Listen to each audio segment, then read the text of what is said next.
నరసింహస్వామి మహాశివుడితో ఎందుకు యుద్ధం చేశాడో మీకు తెలుసా? శివపురాణం ప్రకారం హిరణ్యకశ్యపుడిని సంహరించిన తర్వాత కూడా నరసింహస్వామి ఆగ్రహం తగ్గలేదు. తన ప్రియ భక్తుడైన ప్రహ్లాదుడు ఎంత ప్రార్థించినా నరసింహస్వామి శాంతించడు.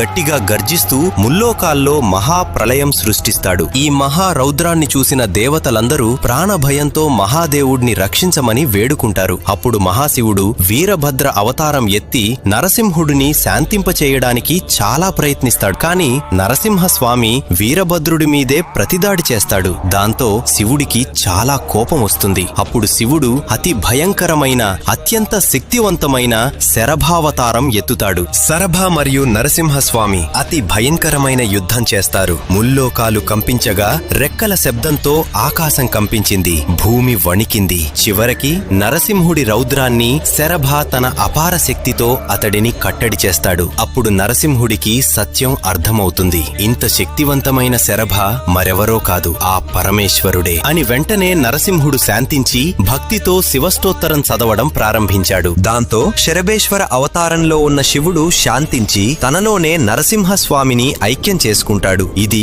యుద్ధం కాదు, శివ విష్ణు ఏకత్వాన్ని వెల్లడించడానికి జరిగిన ఘట్టం. Download ShareChat.